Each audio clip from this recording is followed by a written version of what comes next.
You're listening to Cubicle to CEO, episode 242. We're rounding up our 7 best tips and guest insights on all things email marketing, from reducing unsubscribes to maximizing conversions. I'll introduce each soundbite with the name of the guest and the original episode number in case you want to go back and listen to the full interview. All referenced episodes will also be linked for you in the show notes below for easy access. Tip number 1 is from Noah Kagan, bonus episode 52. Noah breaks down how his company, AppSumo, generates $50 million a year directly from creating conversations with their audience through email. Let's jump over to idea number 2. What was your second $1 million idea that you implemented at AppSumo? Email marketing. Okay, so that's a pretty broad topic. Is there something in specific something in specific that you are thinking of when it comes to how you guys at AppSumo do email marketing differently? Well, let me take a step back because I think people have heard email marketing, but I think how we got there and then how we execute it today is really the interesting part. And just to give context, we didn't do email marketing for the first year. On purpose? No, that's exactly my point. I think people don't realize the power of email. Like, let me give you a great example. I have 1 million subscribers on YouTube, which is pretty cool. But I put out a video about my book launch, $1 Million Weekend, last week, 12,000 views, which is still great. It's better than none. Like, I'm glad it's greater than zero. But think about that. I've spent 2 years and over $1 million cash paying the team and hiring and flying and all this different stuff to make these videos. So the reality is that YouTube controls my audience, not me. I can't talk to them unless I make some really neat video that YouTube decides. And so that's the power of email marketing. And AppSumo.com, $80 million a year business, half of it is from email.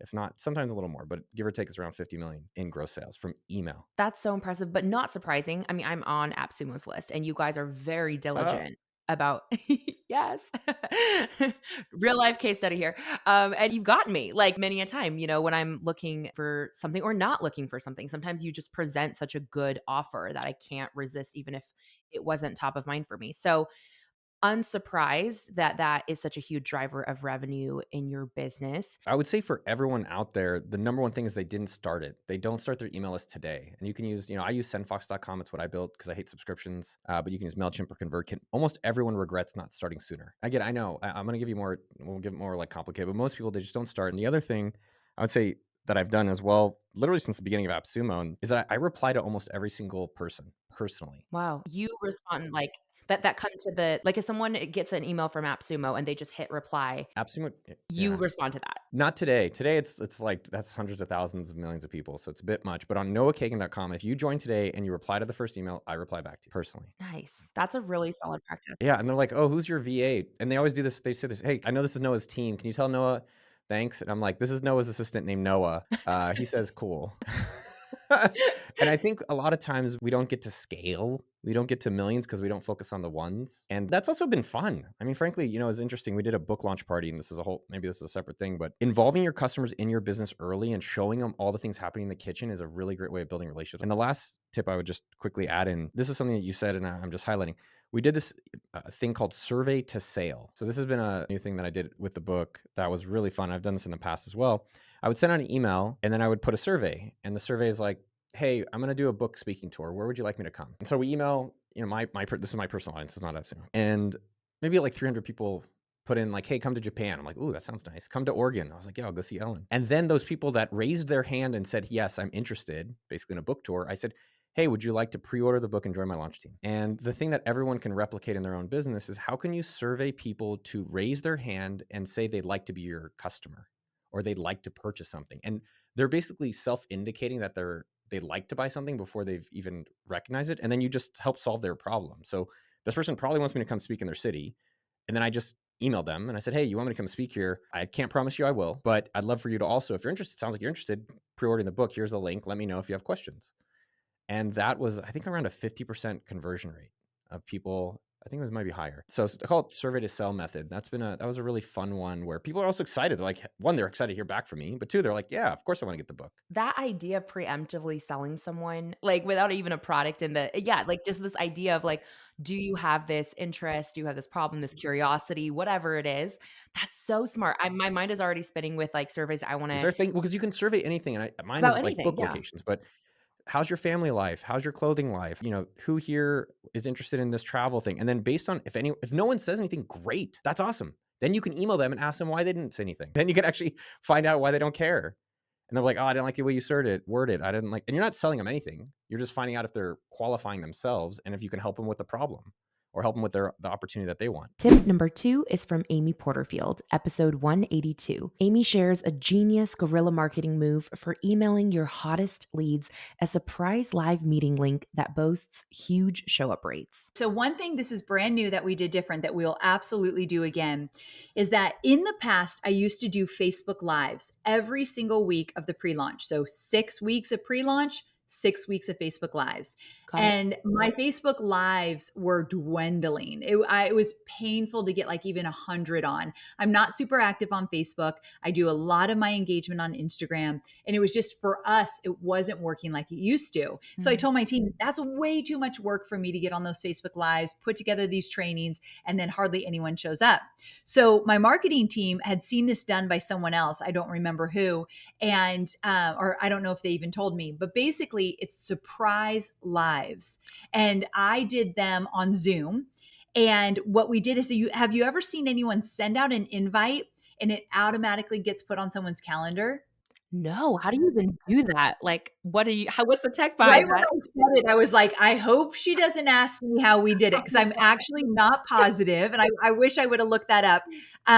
Actually, this will be kind of fun. Hold on. Like, it's totally worth it. So stay with me for a quick second. This is like in the moment, getting the answers you all need to do magic stuff, That is insane. That is a whole other level of guerrilla marketing. Like, right? brilliant because, Um, I mean, while you're searching that up, I mean, it's kind of one of those things where, I mean, I joke all the time, if something isn't on my calendar, it doesn't exist to me. Like, there's no way I would know to show up for something if it doesn't so exist. true. So I just texted my project manager. We'll see if she sees it. But Okay. the argument could be, that's annoying. Like, you put your agenda on someone's calendar. I get it. It's a little controversial, and I tend not to be controversial in my marketing, but it worked really well. And someone did it to me, and I showed up. I was like, oh, okay, there it is. And I could actually go to that. You can delete it really quickly, but Yeah. there is a way that you send somebody an invite. So it shows up as like tentative on their calendar and they can accept it or not. That's Oh, essentially what it is. Okay. interesting. And so but we only sent it, we didn't send it to our entire list where people would be like, what is this? Anyone who opted into a freebie during the 6 weeks, let's say by week 3, you had signed up for the quiz or something, you're going to get a surprise live. And we said, Mm, because you asked to take the quiz or whatever, we're inviting you to a surprise live. Amy's going to teach XYZ. Here's your link. We'll see you on Zoom in an hour or whatever it might be. Like, it was really kind of just like an urgency play. And the show up was outstanding. Like, we had maybe over 1,000 people versus the 100 people on Facebook. right. So these surprise lives on Zoom work better for us than the Facebook lives I've done in the past. So, well, oh, she's writing back. It's called Google Groups plus direct calendar invite. So if you Google maybe Google Groups plus direct calendar invite, it's a little bit advanced. Like, she sent me the step by step. I was like, holy cow, this is why I have a marketing team, because this looks intense. But you can find more about it. But it's kind of wild. It's kind of crazy that it went right to their calendar. But she said, we allowed an opt out to stay in compliance, of course. So she wanted to be very clear. We did not break any rules with this. We allowed an opt out to stay in compliance. So you can Google it, but I like where you're going with it. The principle behind it, you're special. You signed up for, let's say, this special PDF, and we would call it out. We noticed you signed up for XYZ. And so we wanted to invite you to the special live where I'm going to drill down even deeper into that Mm, concept. And only the people who signed up get an invite. So meet me there. And I don't think there was a replay either. So I don't think we ooh, did replays, which I'm noticing. So I've been around for a long time, and replays have always been a huge part of my strategies for right. everything I've done. And the minute you say no replay, it's just wild how much better your show up rate is. Tip number 3 is from Kirsten Roldan, episode 217. Kirsten shares a compelling argument for why you shouldn't be afraid to up your email send frequency and why it doesn't impact your unsubscribes as much as you think. You are a huge believer in emailing your list more than once a day. And so during this open cart window, I have to assume that you were emailing people multiple times a day. Is that true? And if so, what was the frequency and cadence of your volumes of send out during that 7-day window? Oh, yes. I was emailing multiple times a day. Yes, I definitely believe in that. And I believe I started, during the pre launch, it was like 3 emails a day. 3 to 5 emails a day. And then toward the end of the launch, I upped the cadence to 6 to 10, just depending, Holy right? moly. Yeah, 6 to 10 emails a day. Yes, yes. And it just every time it works every time it just gets the conversions get higher and higher, so the cadence gets higher and higher, emails sell, right? And so for me, that's been the highest amount. Now I will say I'm an email girl, right? Like, of course, but I have clients that don't necessarily match that frequency that make just as much as well. And so, you also don't have to send 10 emails a day if you don't want to, but I like to. Again, I'm just so impressed with like your conviction in this particular arena because I know for most people hearing this, 3 to 5 is probably like more than they've ever even imagined sending to someone in a single day. And you're like, oh no, that's my starting point. And so Minimum 5, minimum. from 5. I want to dig into the psychology a little bit because I know our audience and I know that the fear of being annoying, right? I know that's like the number one thing that holds people back from upping their own frequency to their list. So, how do you combat that? Like during this launch, when you started at minimum 3 to 5 emails a day and then ramped up to 6 to 10, how were you mentally talking yourself through, okay, I got to show up confidently. I'm not being annoying. And then did you notice on the data side a large number of unsubscribes? Did it hold pretty steady? Like, just curious what your experience around this was. Such good question. So, yeah, the first thing I say to myself and to others when they're worried about being annoying is, well, just write better emails then, right? Like if you're annoying your audience, you're just not writing great emails, right? Because your audience isn't annoyed when you're writing really high quality emails, right? Even when you're selling every email, if they are high quality, and I define high quality as specific to the person reading them, right? Like the person reading them says, oh my goodness, this person gets it. They know what I'm dealing with and they can help me. That's quality. And so that's the first thing is whenever I'm worried about being annoying, usually I go to, do I like my emails that I'm writing? Because if I liked my emails, I wouldn't be worried about that. So starting there. And in terms of, coaching myself through from a mindset standpoint, I absolutely have gotten the emails of you send too many emails, you look desperate, you look crazy, you look all these different things. And what's helped me to get through that is tell my bank account. Like tell my bank account because there's still I'm such a math person. I'm like the math I don't know what else to say. Like the evidence is in the bank account, right? And so for me, what helps my mindset is reminding myself that people are buying from it. And so clearly it's working. So why am I questioning myself, right? Now, when it comes to unsubscribes, because I focus on quality emails, I have actually an extremely low unsubscribe rate. And I cannot tell you how many people unsubscribe from my list but still join my program. I can't tell you how many, because most people are worried about losing leads. Like that's the concern. But so many people that have unsubscribed were just like, honestly, I just don't want all the emails. I'm just going to join. Right. But also, so there's that. And then also, there's so many people that have unsubscribed because they're like, it's just not relevant for me right now. But then they come back. I can't tell you how many people have unsubscribed and come back. And so I don't like have this tight grip on my subscribers. And because of that, I think that honestly helps me to keep writing better emails, which reduces the unsubscribes naturally, but also my list always evens itself out. With that, I have sent as many as 10 emails a day and I've only gotten like 10 unsubscribes in an entire launch. That's very low for sending 10 emails a day, Oh, for right? sure. Yeah. And even when I've lost more, let's say 20s or 30s, still every time it's not impacted my income. And so for me, it's not something that I try to avoid. It's not something that I'm like, gotta make sure I avoid unsubscribes. If anything, trying to avoid it keeps me from hitting my goal, because then I send less emails, then I convert less.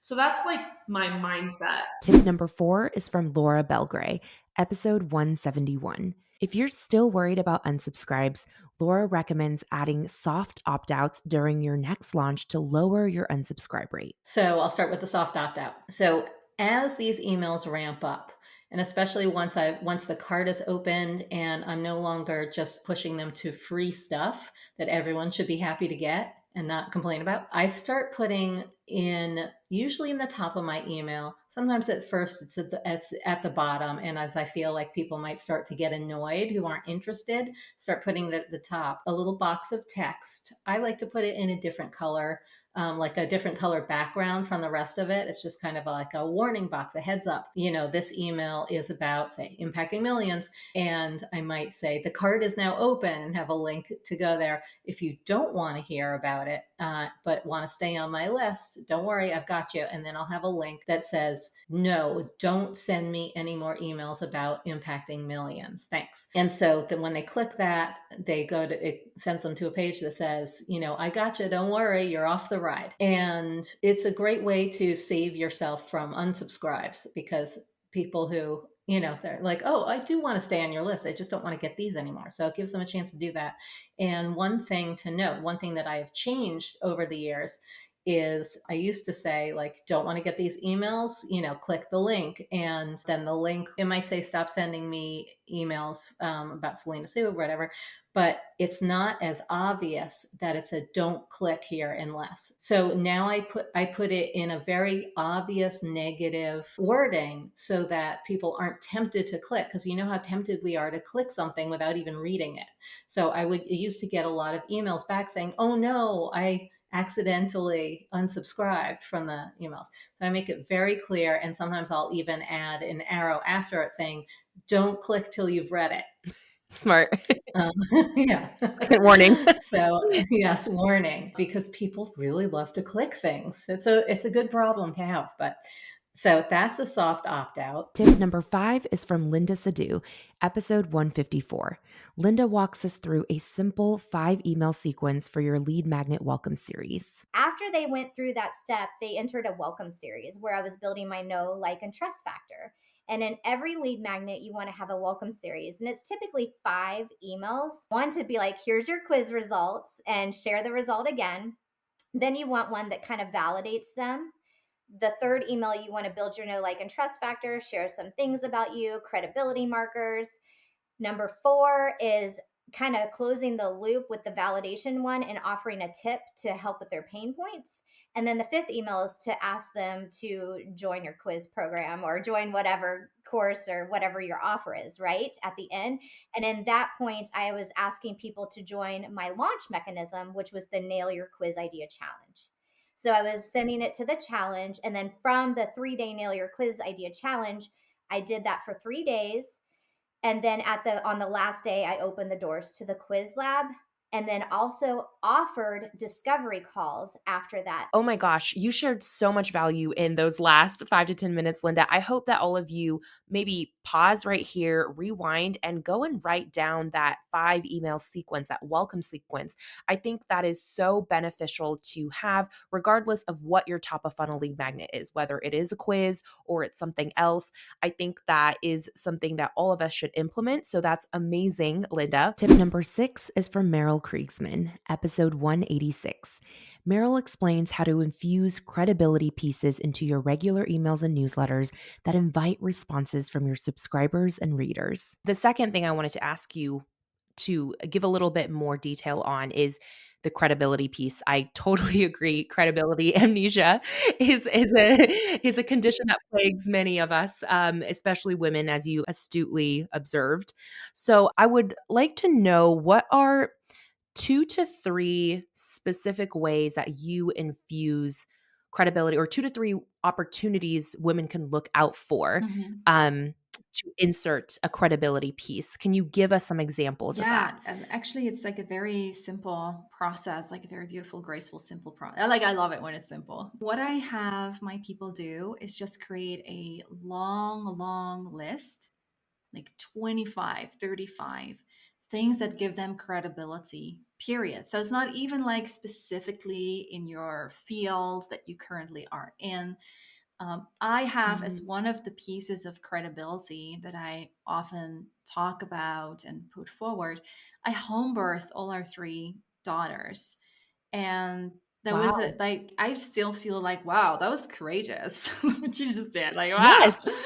and the last birth of our third daughter was actually here on the farm, so like on an acreage with a midwife, and it was a 90-minute birth, and it was a close to 10-pound baby, and it was like such an amazing experience. So I for example, I have that as a blog post on my website. I have like the three birth stories of our children, and sort of how I felt, what I did when I woke up, how I navigated, like, basically having to deliver that day because it was 10, 11 days overdue, and, all those things. And again, it shows people like my inner workings, right? In this particular Mm. case, it's, quite a personal topic because I have higher comfort levels with that, but you can do it about something else as well. And people on sales calls and stuff like that will refer back to, oh, I really felt like a connection with you when you shared that,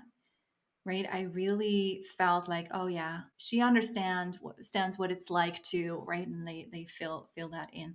So make a list of all the things that you've ever done that just make you like a badass human being, right? Where you're like, that took tremendous courage, or that was really like wisdom incarnate, like in that moment. I'm proud of that.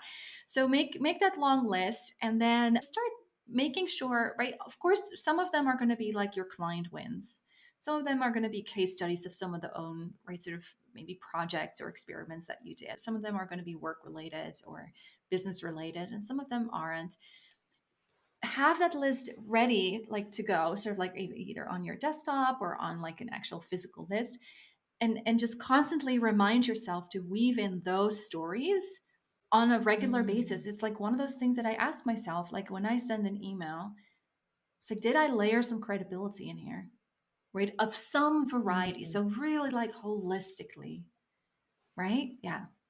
That is really, really powerful because to your point, and I'm really glad actually that the example you gave was not business related because it is exactly like how we started our conversation with this idea that just because you're new to entrepreneurship doesn't mean you have no credibility, right? Your transference of your past career or past life skills, your background, your lived experience all form credibility and they all still speak to your competence and your unique gifts that you can bring to the table. And so I really, really love that idea of using that filtering question before you hit send. Ask yourself, did I weave in one piece of credibility in here from my list? So that's the homework assignment for all of you today is to sit down, write that power list, right? That list of anything that has made you proud in your life. That is very encouraging. I just have this like little nudge that someone listening on the other end might be like, okay, I really get that. And that's exciting. But like, how does that relate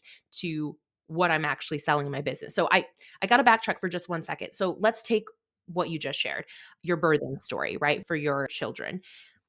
If you were to weave in that as a piece of credibility, I know it might be hard to verbatim speak to like an example. How do you actually relate that to what you're selling or to your business so it doesn't just feel like a random story? Yeah, so I actually love speaking to this. So when you have an email newsletter, it's actually really cool to sometimes have a whole bunch that don't have a call to action, right? Other than just a Mm. welcoming of like responses and co-sharing of stories, especially in between launches, right? This is like not every email has to have a CTA. It's like contrary to industry advice, right? Where it's sort of like, how do I get the most out of my email list? Just sort of like this extractionary attitude.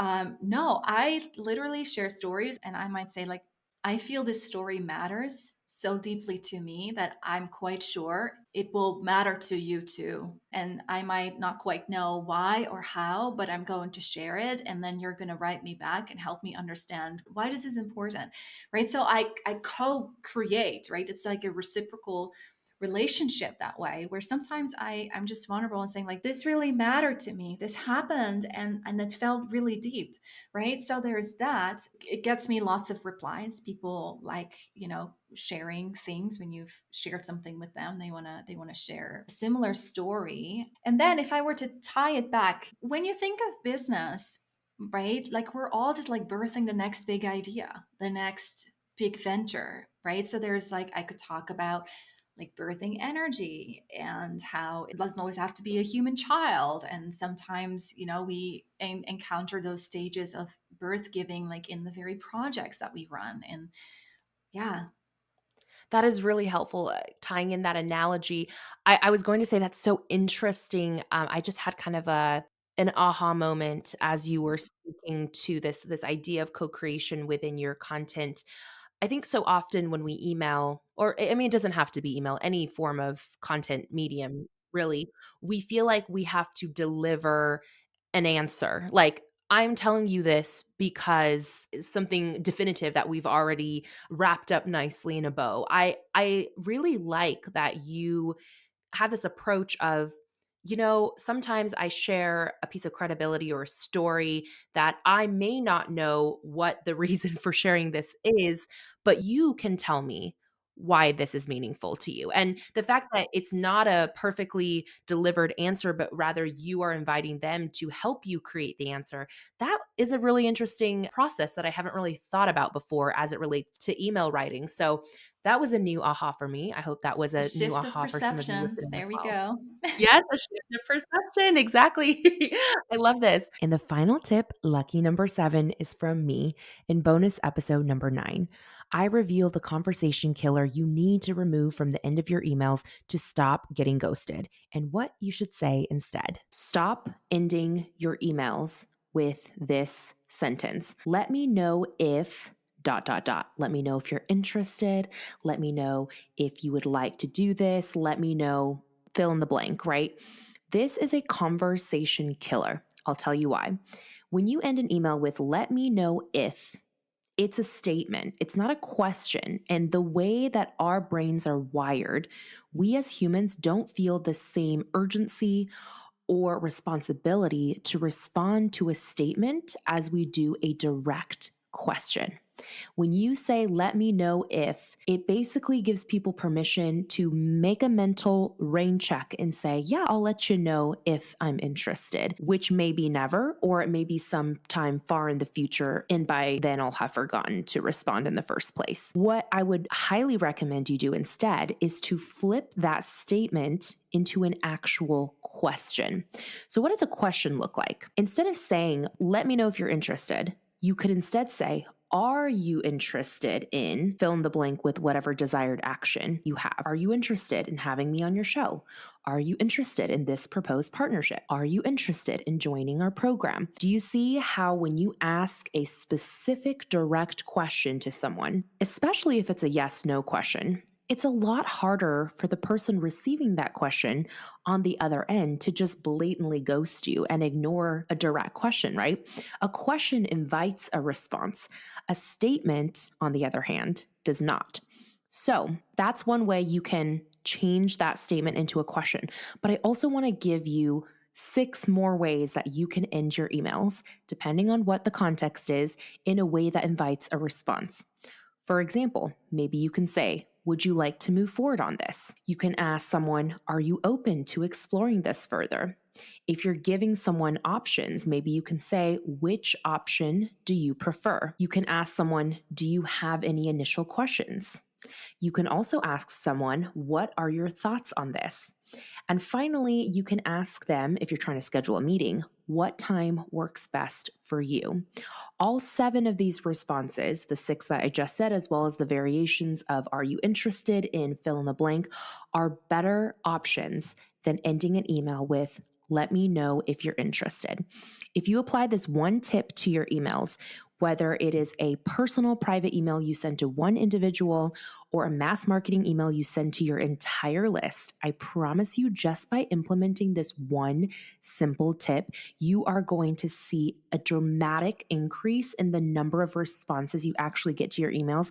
And I bet you'll see a higher success rate on your pitches as well. You're going to close more deals, land more partnerships, secure more press and media interviews and all the things that you want when you start ending your emails with a question rather than a generic statement. Thanks for tuning in to today's email marketing tips roundup. If you enjoyed this episode, make sure you add to your Play Next queue the other best of roundups we've published on themes like podcasting, launching, pitching, lead generation, conversion, customer feedback, and marketing. We'll make sure to drop clickable links below in the show notes or in the video description if you're watching on YouTube.